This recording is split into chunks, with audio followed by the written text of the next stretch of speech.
नमस्कार दोस्तों, मेरा नाम है अतुल श्रीवास्तव और स्वागत है आपका नेक्सस जीएस में। समीक्षा अधिकारी 2014 प्री के संपूर्ण पेपर के बारे में हम लोग डिस्कस करने वाले हैं।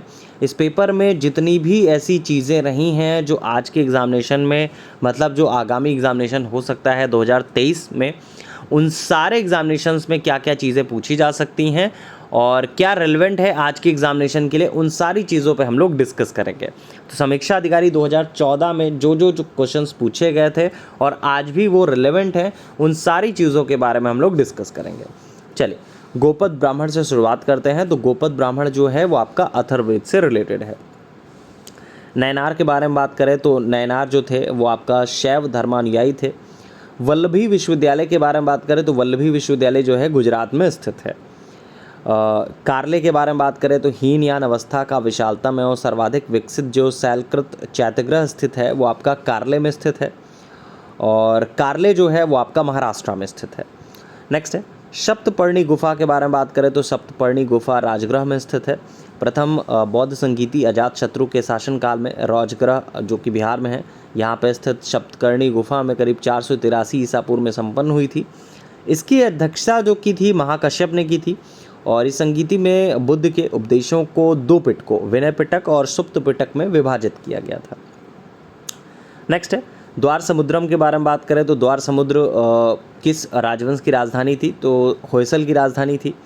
जय संहिता के बारे में बात करें तो महाभारत मूलतः जय संहिता के रूप में जानी जाती है। नेक्स्ट है भीतरी स्तंभ लेख के बारे में बात करें तो भीतरी स्तंभ लेख से ज्ञात होता है कि स्कंदगुप्त ने हूणों को पराजित किया था। नेक्स्ट है हर्ष के बारे में बात करें तो हर्ष को विद्वानों के संपोषक के रूप में ही नहीं बल्कि आपका प्रियदर्शिका, रत्नावली और नागानंद नामक 3 नाटकों के रचयिता के रूप में भी याद किया जाता है। उसे साहित्यकार सम्राट कहा गया है। हर्षचरित की जो रचना है बाणभट्ट ने की थी। शाह बुलंद इकबाल के बारे में बात करें तो दारा सिकों को शाहजहां ने शाह बुलंद इकबाल की पदवी दी थी।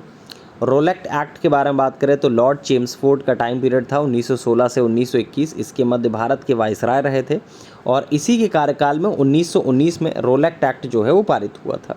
नेक्स्ट है भारतीय स्वतंत्रता अधिनियम 1947 के बारे में बात करें तो डेट पूछी गई थी 18 जुलाई 1947 की।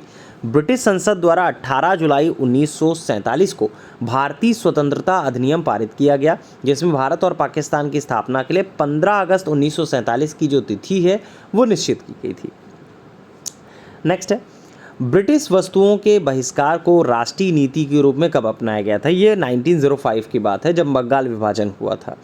तो लॉर्ड कर्जन ने 20 जुलाई 1905 को बंगाल विभाजन की घोषणा की, जिसके परिणाम स्वरूप 7 अगस्त 1905 को कलकत्ता के टाउन हॉल में स्वदेशी आंदोलन की घोषणा की गई और इसी बैठक में ऐतिहासिक बहिष्कार जो प्रस्ताव है वो आपका पारित हुआ था।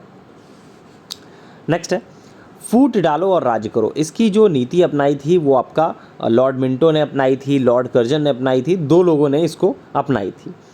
नेक्स्ट है पहले कर्जन ने अपनाई थी 1905 में जब बंगाल विभाजन हुआ, उसके बाद मिंटो ने अपनाई थी। और नेक्स्ट है गदर पार्टी के बारे में बात करें तो गदर पार्टी का जो मुख्यालय है सैन फ्रांसिस्को अमेरिका में स्थित है। नेक्स्ट है गोपाल कृष्ण गोखले के बारे में बात करें तो 1906 की बात है। भारतीय राजनीतिक में कांग्रेस के अंदर उग्रवादी दल के उदय के साथ साथ देश में क्रांतिकारी दलों का भी आविर्भाव हुआ था। उग्रवादी विचारधारा के 4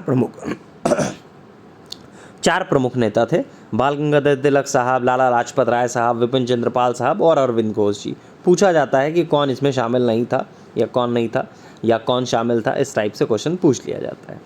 नेक्स्ट है the grand old man of India के बारे में बात करें तो दादा भाई नेहरू को the grand old man of India कहा जाता है। इन्होंने poverty and un-British rule of India नामक पुस्तक भी लिखी थी। नेक्स्ट है भारतीय संविधान सभा के अध्यक्ष के बारे में बात करें तो 9 दिसंबर 1946 की बात है। संविधान सभा की प्रथम बैठक की अध्यक्षता अस्थायी अध्यक्ष डॉक्टर सच्चिदानंद सिन्हा ने की थी। 11 दिसंबर 1946 को संविधान सभा ने डॉक्टर राजेंद्र प्रसाद को निर्विरोध संविधान सभा के स्थायी अध्यक्ष के रूप में चुना था। देखिए, आपके एग्जामिनेशन के लिए प्रीवियस पेपर इंपॉर्टेंट होता है। प्रीवियस पेपर के साथ साथ अपडेटेड एग्जामिनेशन में अपडेटेड चीज़ें भी पूछी जाती हैं और अपडेटेड चीज़ों के लिए आपको लगातार अपडेट रहने की आवश्यकता होती है। अगर आपको लगातार अपडेट रहना है तो nexus GS bye Atul sir नामक जो हमारा टेलीग्राम चैनल है आप उसको ज्वाइन कर सकते हैं और यहाँ पे आपको बहुत सारी इन्फॉर्मेशन लगातार अपडेटेड जितनी भी मैटर हैं वो सारी की सारी चीज़ें दी जाती हैं। और इसके अलावा जो न्यू बैच होता है उसके बारे में संपूर्ण जानकारी आपको हमारे टेलीग्राम चैनल से ही प्राप्त होती रहती है। इसके अलावा आप हमारे फेसबुक चैनल से भी जुड़ सकते हैं, फेसबुक पेज से भी जुड़ सकते हैं, आप हमारे टेलीग्राम चैनल से भी जुड़ सकते हैं।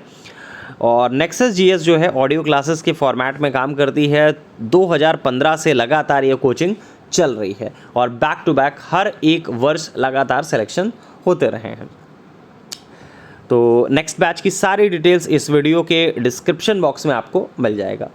नेक्स्ट है स्वतंत्रता का नवग्रहित तिरंगा, ये पहली बार कब लहराया गया था? तो ये पहली बार लहराया गया था 31 दिसंबर 1929 को। स्टोरी क्या थी? दिसंबर 1929 में पंडित जवाहरलाल नेहरू की अध्यक्षता में कांग्रेस का ऐतिहासिक लाहौर अधिवेशन हुआ, जिसमें संबंधित प्रस्ताव के पारित होने के बाद नेहरू ने पूर्ण स्वराज का लक्ष्य घोषित किया। जैसे ही 31 दिसंबर 1929 को मध्यरात्रि का घंटा बजा, कांग्रेस अध्यक्ष जवाहरलाल नेहरू साहब ने रावी नदी के तट पर भारतीय स्वतंत्रता का जो नवग्रहित तिरंगा है वो फहरा दिया। तो पूछा गया था कि स्वतंत्रता का नवग्रहित तिरंगा पहली बार कब फहराया गया? तो 31 दिसंबर 1929 को। नेक्स्ट है, हाँ, एक क्वेश्चन और पूछा जाता है कि ऑडियो क्लासेस के थ्रू क्लासेस चलती हैं, वीडियो के थ्रू क्यों नहीं? लगभग से हर एक वीडियो में ये चीज़ बताई जाती है कि 2015 से ही हमारी क्लासेस ऑडियो फॉर्मेट में ही चलती हैं और इससे लगातार बेनिफिट हुआ है, लगातार लोगों के सिलेक्शंस हुए हैं।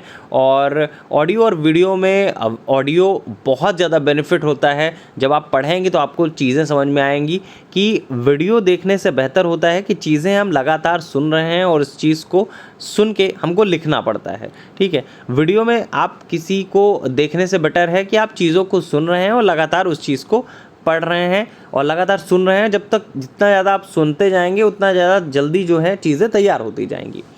नेक्स्ट, भूदान आंदोलन के बारे में बात करें तो भूदान आंदोलन का जो प्रारंभ है सबसे पहले आंध्र प्रदेश राज्य में हुआ था। नेक्स्ट है शुष्कता दशा के बारे में बात करें तो शुष्कता दशा का जो जन्म है निम्न आर्द्रता के कारण होता है। वायुमंडल में उपस्थित जलवाष्प को आर्द्रता कहते हैं। आर्द्रता को ग्राम प्रति घन मीटर में मापा जाता है। नेक्स्ट पॉइंट है महानदी के बारे में बात करें तो उड़ीसा में अपना डेल्टा बनाती है महानदी करीब 851 किलोमीटर लंबी नदी है। इसका जल प्रवाह क्षेत्र जो है करीब 1,41,600 वर्ग किलोमीटर के आसपास है। नेक्स्ट है बेतवा नदी के बारे में बात करें तो बेतवा नदी जो है वो आपका यमुना से मिलती है। बेतवा नदी मध्य प्रदेश के रायसेन जिले में विंध्य पर्वत श्रेणी से उद्गमित होती है। इसकी लंबाई करीब 654 किलोमीटर के आसपास है और यह हमीरपुर जो कि उत्तर प्रदेश में है यहाँ पे आकर यमुना में मिल जाती है। नेक्स्ट है भारत के 9 राज्य समुद्र के किनारे पर स्थित हैं। नेक्स्ट है भारत में सबसे अधिक उपजाऊ मृदा के बारे में बात करें तो भारत में सबसे अधिक उपजाऊ मृदा जो है वो आपका जलोढ़ मृदा है। साधारणतः ओरोबैंकी खरपतवार के बारे में बात करें तो नॉर्मली ओरोबैंकी खरपतवार जो है वो आपका तंबाकू के खेत में, टमाटर के खेत में पाया जाता है। नेक्स्ट है सोयाबीन के बारे में बात करें तो सबसे अधिक जो सोयाबीन है सबसे अधिक जो प्रोटीन है वो आपका सोयाबीन में पाया जाता है। और सोयाबीन जो है मानव पोषण और स्वास्थ्य के लिए बहुउपयोगी खाद्य पदार्थ है। सोयाबीन एक महत्वपूर्ण खाद्य स्रोत है। इसमें करीब 38 से 40% प्रोटीन होता है, 22% के आसपास वसा होता है, 21% कार्बोहाइड्रेट होता है, 12% के आसपास नमी होता है, 5% के आसपास भस्म होती है। और अगर आपसे पूछा जाए सोयाबीन के उत्पादन में नंबर 1 पे कौन है तो वर्तमान में मतलब 2023 में सोयाबीन के उत्पादन में महाराष्ट्र नंबर 1 पे है। अभी तक आपका मध्य प्रदेश नंबर 1 पे हुआ करता था, इस बार आपका महाराष्ट्र नंबर 1 पे है। नेक्स्ट है बासमती चावल की रुपाई हेतु उपयुक्त बीज दर क्या है? 15 से 20 किग्रा प्रति हेक्टेयर। मुद्रा के अवमूल्यन के बारे में बात करें तो यदि किसी मुद्रा का विनिमय मूल्य अन्य मुद्राओं की तुलना में जानबूझकर कम कर दिया गया है तो इसे मुद्रा का अवमूल्यन कहते हैं। यह अवमूल्यन जो है परिस्थितियों के अनुसार सरकार स्वयं करती है। देश में निर्यात को बढ़ाना और आयात को घटाना मुद्रा के अवमूल्यन का परिणाम होता है। ह्यूमस के बारे में बात करें तो ह्यूमस जो है जैविक कोलाइड का एक उदाहरण है। नेक्स्ट है मुंबई की मीठी नदी के बारे में बात करें तो मीठी नदी मुंबई में प्रवाहित होती है। इसकी उत्पत्ति का प्राथमिक स्रोत जो है विहार झील व द्वितीयक स्रोत पोवई झील है। यह करीब 15 किलोमीटर लंबी नदी है। नेक्स्ट है अरावली श्रेणियों के बारे में बात करें तो अरावली श्रेणियाँ जो हैं वो आपका राजस्थान राज्य में स्थित हैं। नेक्स्ट है उष्णकटिबंधीय पर्णपाती वनों के विस्तार के बारे में बात करें तो एशिया महाद्वीप में उष्णकटिबंधीय पर्णपाती वनों का सर्वाधिक विस्तार पाया जाता है। ये वन गर्मी के प्रारंभ में ही अपनी पत्तियां जो हैं गिरा देते हैं, इसीलिए इन्हें पतझड़ वाले या मानसूनी वन भी कहते हैं। और ये वृक्ष जो है अधिक लंबे या सघन नहीं होते, इनमें साल, सागौन, शीशम, चंदन, आंवला, महुआ इत्यादि आते हैं। इन वनों की जो लकड़ी है मुलायम, मजबूत और टिकाऊ होती है। नेक्स्ट है सारगसो सागर के बारे में बात करें तो सारगसो समुद्र की जो विशिष्टता है विशिष्ट समुद्री वनस्पति होती है। नेक्स्ट है सुपीरियर झील के बारे में बात करें तो विश्व की सबसे बड़ी ताजे पानी की जो झील है सुपीरियर झील है, जो कनाडा और संयुक्त राज्य अमेरिका के मध्य में स्थित 5 महान झीलों में से एक है। नेक्स्ट पॉइंट है महान विभाजक वर्ष के बारे में बात करें तो जनसंख्या के इतिहास में महान विभाजक वर्ष 1921 को कहा जाता है।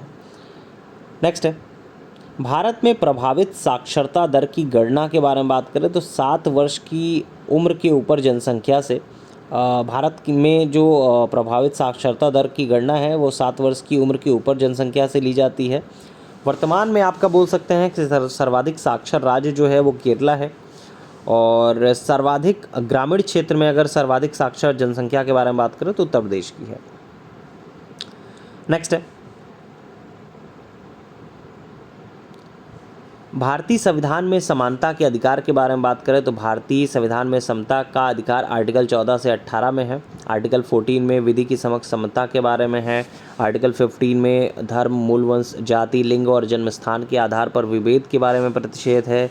आर्टिकल 16 लोक नियोजन के विषयों में अवसर की समानता से संबंधित है। आर्टिकल 17 जो है वो आपका अस्पृश्यता के अंत से संबंधित है।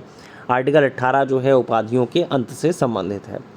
नेक्स्ट है मौलिक अधिकारों के बारे में बात करें तो भारतीय संविधान में मौलिक अधिकारों की जो अवधारणा है यूएसए के संविधान से ली गई है।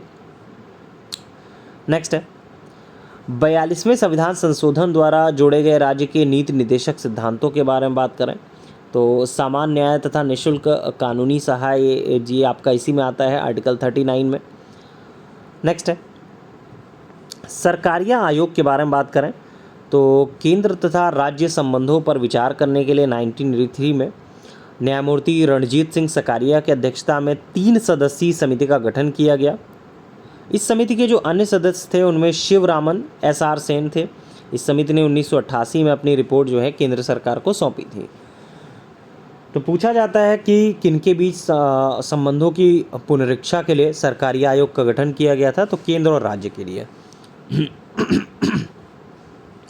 नेक्स्ट है संघ तथा राज्यों के मध्य विधायी संबंधी प्रावधान संविधान के कौन से भाग में है, तो भाग 11 में आर्टिकल 245 से 255 के मध्य दिया गया है।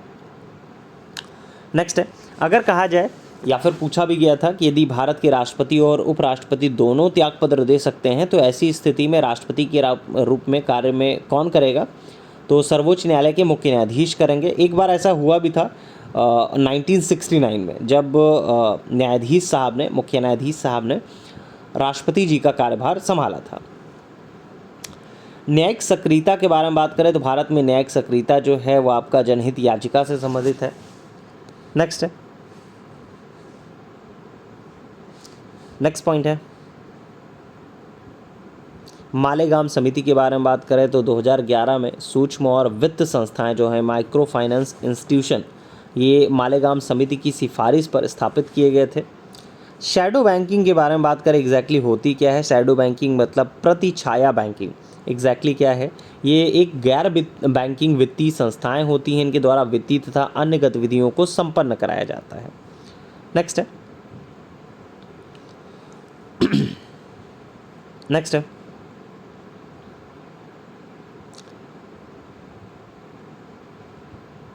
पेमेंट ऑफ ग्रेचुटी एक्ट के बारे में बात करें तो पूछा गया था पेमेंट ऑफ ग्रेचुटी एक्ट 1972 से रिलेटेड। 1972 के अनुसार ग्रेचुटी भुगतान की मैक्सिमम सीमा तो उस टाइम पे 10 लाख थी।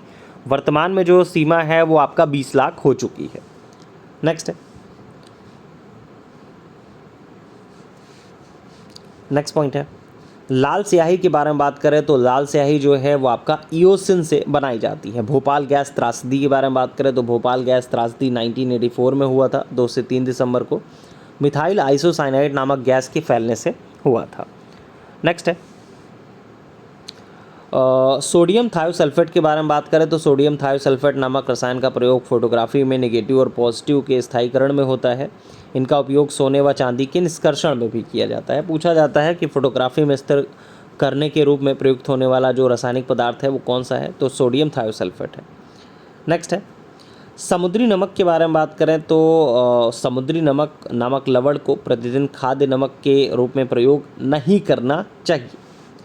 नेक्स्ट है और रीज़न उसके पीछे अगर बात करें तो समुद्री नमक का प्रतिदिन सेवन मानव के लिए घातक हो सकता है। रीज़न ये है कि समुद्री नमक के अधिक उपयोग से उच्च रक्तचाप मतलब हाई ब्लड प्रेशर व किडनी खराब होने की संभावना होती है।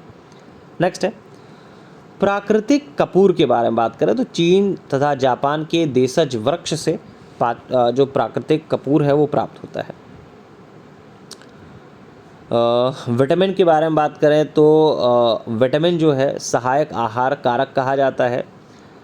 कार्बोहाइड्रेट के बारे में बात करें तो भोजन का एक प्रमुख अंग है। नेक्स्ट है अगर कार्बोहाइड्रेट जो है ऊर्जा प्रदान करने वाले पदार्थों का वर्ग है और ये रासायनिक यौगिक होते हैं जिनमें कार्बन, हाइड्रोजन और ऑक्सीजन होते हैं। तो पूछा गया था कि भोजन का एक प्रमुख अंग कौन सा है? तो कार्बोहाइड्रेट भोजन का एक प्रमुख अंग होता है। नेक्स्ट है केराटिन के बारे में बात करें तो मानव के बाल एवं नख, पशुओं के सींग और खुर में केराटिन नामक प्रोटीन विद्यमान होता है। केसीन के साथ केराटिन के बारे में बात करें तो गाय का दूध सफ़ेद पीले रंग का होता है जिसका कारण उसमें उपस्थित कैसीन के साथ कैरोटीन होता है। नेक्स्ट है क्लोरोफ्लोरोकार्बन के बारे में बात करें तो क्लोरोफ्लोरोकार्बन गैस ओजोन परत के ह्रास के लिए उत्तरदायी है। तो ओजोन परत जो है समताप मंडल के निचले भाग 15 से 35 किलोमीटर की ऊंचाई पर पाई जाती है। ओजोन ऑक्सीजन के 3 परमाणुओं से मिलकर बनी है। नॉर्मली पृथ्वी से 20 से 35 किलोमीटर के बीच इनकी सांद्रता सर्वाधिक होती है। नेक्स्ट है अगर पूछा जाए कि प्रतिशतता के आधार पर वायुमंडल में सर्वाधिक पाई जाने वाली गैस कौन सी है तो नाइट्रोजन है। नेक्स्ट है पारिस्थितिकी जो है जीव और वातावरण के बीच पारस्परिक संबंधों का अध्ययन करता है। नेक्स्ट है लखनऊ जिले की सीमा के बारे में बात करें तो हरदोई, सीतापुर, बाराबंकी, रायबरेली तथा उन्नाव आदि जिलों की सीमा को स्पर्श करते हैं। नेक्स्ट पॉइंट है एजेंडा 21 के बारे में बात करें तो ये सतत विकास से संबंधित है। नेक्स्ट है नॉलेज पार्क के बारे में पूछा जाए तो उत्तर प्रदेश में नॉलेज पार्क की स्थापना ग्रेटर नोएडा में की गई थी। उत्तर प्रदेश में कृषि अनुसंधान परिषद के बारे में बात करें तो लखनऊ में स्थित है। आलू का अनुसंधान केंद्र के बारे में बात करें तो मेरठ में स्थित है। नेक्स्ट है नेक्स्ट पॉइंट है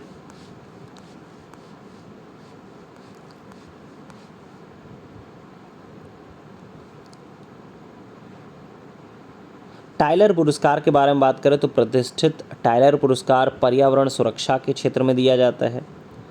नेक्स्ट है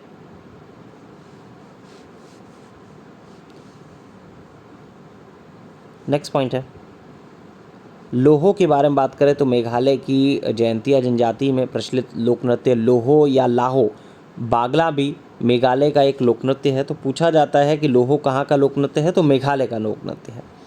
केंद्रीय औषधीय और सुगंधित पौधों का अनुसंधान संस्थान के बारे में बात करें तो लखनऊ में स्थित है।